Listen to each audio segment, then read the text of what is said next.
everybody, welcome back to the channel. I'm going to do something a little bit off the cuff. There have always been these rumors that on Harry and Meghan's first date, Meghan wore a perfume that Princess Diana was known to wear all the time. I'm going to show you something that maybe strengthens that rumor, right? So let's get into all of that. But before we begin, let me introduce myself. My name is Tiffany, and this is Revealing the Narc. I want to thank you for being here. Everything we talk about on this channel is for education and entertainment purposes only, and it's not meant for diagnosis. I also want to tell you that everything here is in the public domain, and I will ask you, if you enjoy this content, to please like and subscribe and to hit that notification bell so you'll know every time I drop a new video. Okay, so let's get into what I was saying.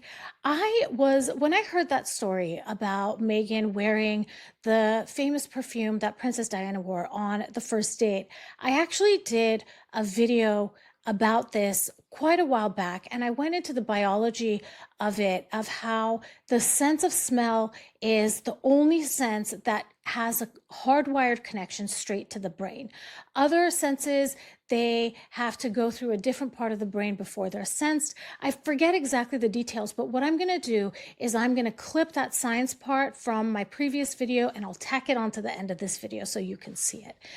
And so this was always very interesting to me because it's a very predator versus prey type of thing to do. It's a primal sense. The sense of smell is a very primal sense. So when I had first made that video, there were a lot of people that were saying, well, that's just rumor. We've never had it confirmed. The people that have said this are not that credible. But I'm going to show you something, and I'm going to let you you jump to your own conclusion. Just as an aside, I said in my video yesterday about the jump to conclusions mat. And the reason I said that was because of a movie called Office Space, where there was someone there that wanted to create a game, kind of like, oh goodness, what's the name? Twister. That's like Twister, but it's called a jump to conclusions mat. So I think that might be something I say all the time now that, I'm jumping to conclusions, because I want, not everything here is based on fact. There's a lot of assumptions that are made. So I want to make sure that I clarify that. So I was naturally interested in what Princess Diana's perfume smelled like. There were a couple of contenders for which perfume it actually was, and one of the ones on the list was by Penhaligon's, and it's called Bluebell, I believe. Well, I'll show you in a minute. And I always wanted to show the box, but because I had never shown my face, I didn't want to show a video of my hands or anything like that. But now it's all fair game.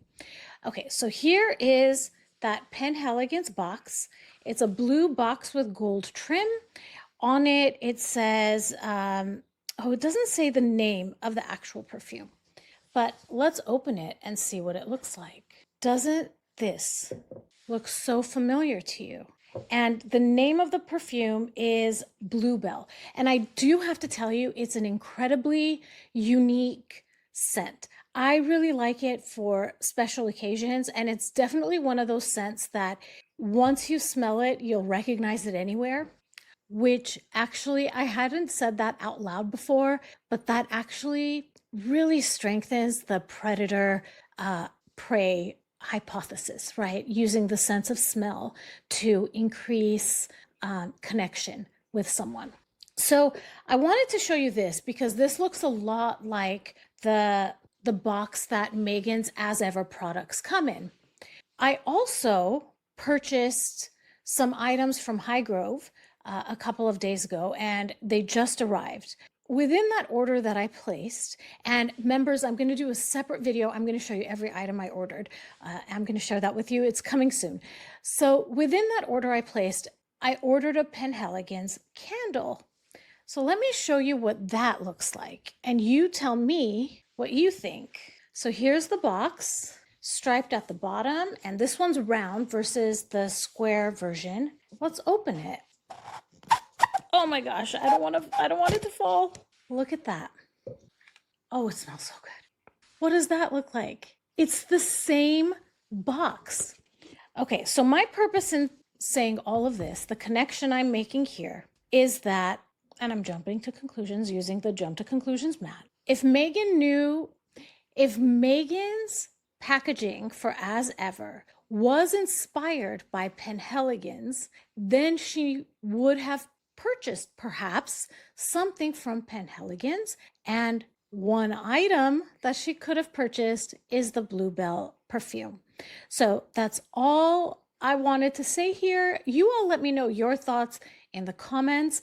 I'm letting you know that everything here is assumption leading to another assumption, so none of it is factual. It's just interesting to see, and it just demonstrates Meghan's lack of originality. And also let me know, have you purchased anything from Penhaligon's, and do you think that packaging looks a lot like the As Ever packaging? Let me know in the comments. As always, I want to thank you so much for listening, and please like and subscribe if this was interesting to you. I would also like to ask that in lieu of super chats and super stickers, if you would consider donating to the National Domestic Violence Hotline. Their information is on the screen. I'll put it up right now in case you need to contact them, and you can find the link to donate in the description of this video. Thank you so much for watching. I'm going to tack on that previous video where I talked about smell at the end of this, but for me right now, I want to say goodbye and thank you for being here. Bye, everybody. What if the first thing someone did to win your trust wasn't to open up or share their heart, but to bypass your brain entirely? What if, before you even had a chance to get to know them, they had already designed an experience to make you feel something profound, not by accident, but by design? Not with words, not with charm, but with something far more primal: scent. There's a claim that Meghan Markle deliberately wore Princess Diana's signature perfume on her very first date with Harry. And if that's true, it's not eerie, it's strategic. It's like saying, you don't have to miss her anymore. I'm already familiar. All of this may explain why Harry was overwhelmed by his own words from Spare from the moment they met. Let's talk about it, but before we begin, here's the intro. Welcome to Revealing the Narc. Join me as I highlight narcissistic traits in celebrities and public figures. Everything here is in my opinion and not professional advice. If you enjoy the analysis, please like and subscribe. Oh my gosh, I am so excited for this video. I'm going to be talking science. I'm going to show you structures of the brain. This is going to be amazing. I'm so excited. But okay, let's get into it. So I want to start off with this article because I want to lay the groundwork for what the claim is, who has said it, and this article also directly has quotations from Harry's autobiography, Spare. So the title of this article is Prince Harry was overwhelmed by Meghan Markle on first date as she had Princess Diana's perfume on. This was published on July 19, 2023. The article begins, royal expert Angela Levin claimed Meghan researched the late Princess of Wales before their courtship. The first time they met, she had Diana's perfume on. Of course, Harry was just overwhelmed by that because he was a boy that loved cuddling up to his mother, Levin told an outlet. Essentially, before the first date even happened, if this is true, there's calculated intention. The message this sends is chilling.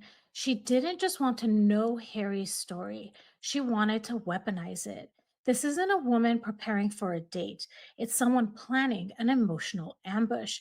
The fact that she chose Diana's exact scent on the very first meeting, it suggests she knew how deeply it could affect Harry, and she used it to her advantage. Scent is one of the most primal memory triggers, and by using it, Meghan is bypassing logic and appealing directly to Harry's unresolved grief. And I'm going to show you exactly how this works and how we're able to smell things and where that information goes in our brain. The article continues, but speaking of time, ours was up. Poof, she was gone. Compared to her, Cinderella was the queen of long goodbyes, Harry shared. She was wearing a black sweater, jeans, and heels. I knew nothing about clothes, but I knew she was chic. Then again, she could make anything look chic. This abrupt exit, in my opinion, created tension and urgency. It sets the stage for Harry to chase the feeling, not the person. It wasn't about connection, in my opinion, it was about hooking him. I do want to mention here that the article states although Levin's accusation was never proven, Harry did admit to taking an interest in the actress's Hollywood lifestyle. So it's important for us to keep that in mind. This was never proven. The article then continues quoting from Harry's autobiography, and it says, Harry recalled, heart attack, beautiful. I was trying to process this, struggling to understand what was happening to my circulatory and nervous systems. And as a result, my brain couldn't handle any more data.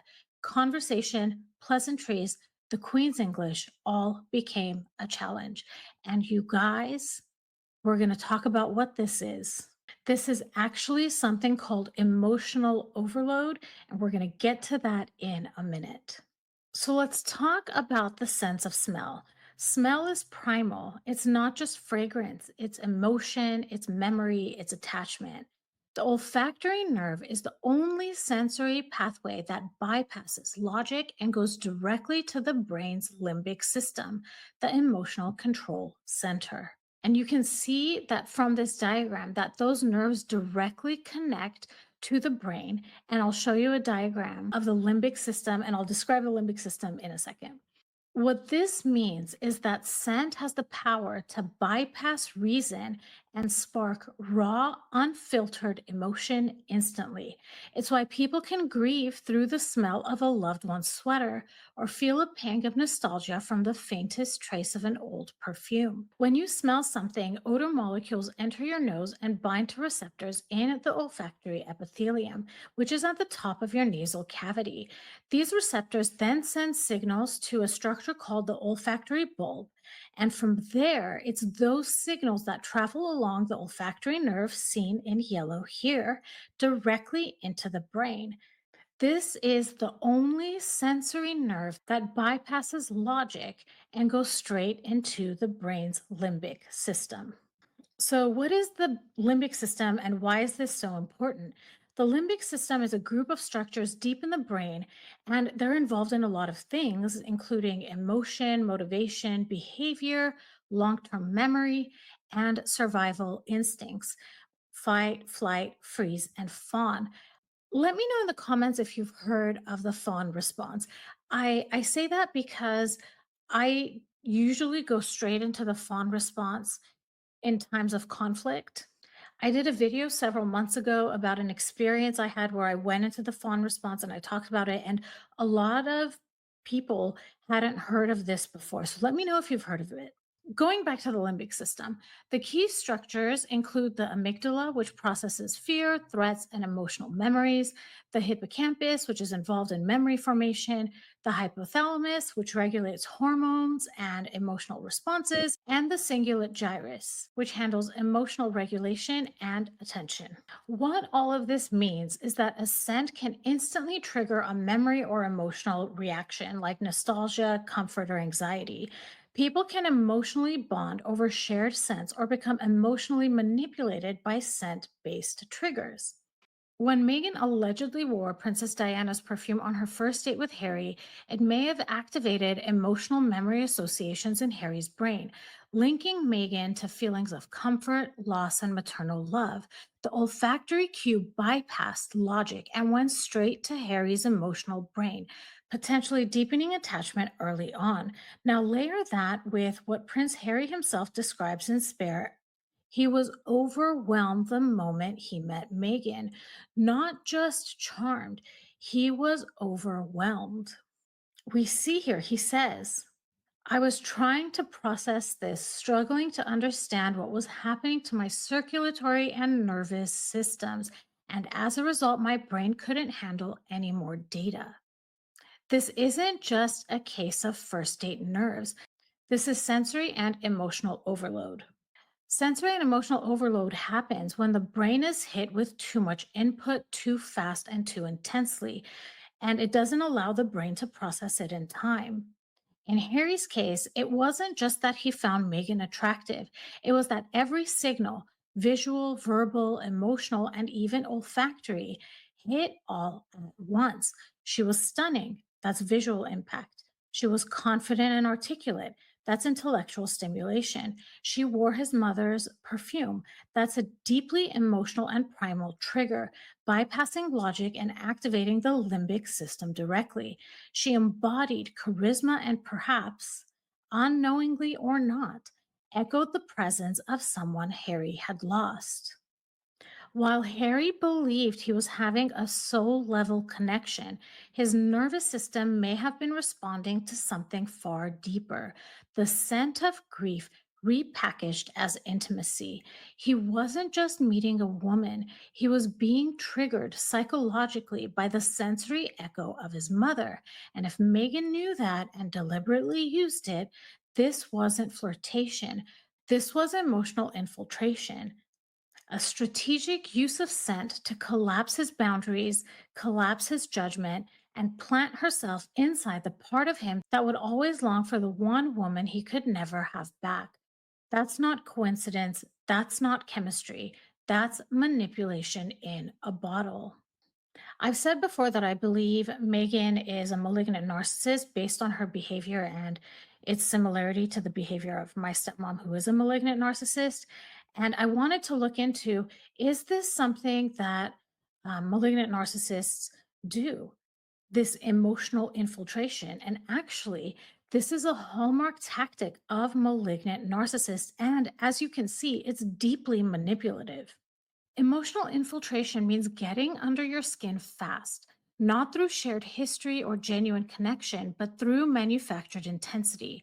A malignant narcissist doesn't just want your attention, they want access to your emotional core. They often use tools like mirroring your values, dreams, or traumas so you think we're the same. They may accelerate intimacy with love bombing, intense eye contact, and confessions. And they could use sensory triggers like scent, touch, or music to create emotional imprinting. Over time, you might feel deeply bonded to them without even knowing why, because the connection wasn't built logically, it was implanted emotionally. And that led me to another topic. Is this considered love bombing? And actually, love bombing is the vehicle, and emotional infiltration is basically the destination. In love bombing, there's over the top affection, gifts, praise, intense texting, things like, I've never felt this way before, all delivered quickly to hook your nervous system and bypass your critical thinking. While love bombing is the method, emotional infiltration is the goal, to get inside your emotional world, build fast dependence, and position themselves as essential to your identity, safety, or even healing. So when someone wears a symbolic scent like Diana's perfume, mirrors your values, or makes you feel seen in a way no one else has, and they do it quickly, that's emotional infiltration wrapped in the package of love bombing. Some people chase connection, other people manufacture it, and the ones who do it best, you don't even realize it's happening until you're already in too deep. So I'm curious to know, what do you all think about this?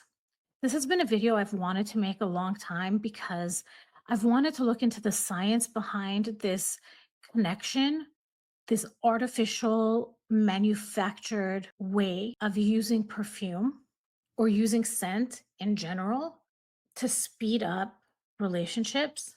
Let me know in the comments what you think about all this. I'd be very interested to know what your thoughts are. Was the biology part boring? To me, it was so interesting. I love talking science.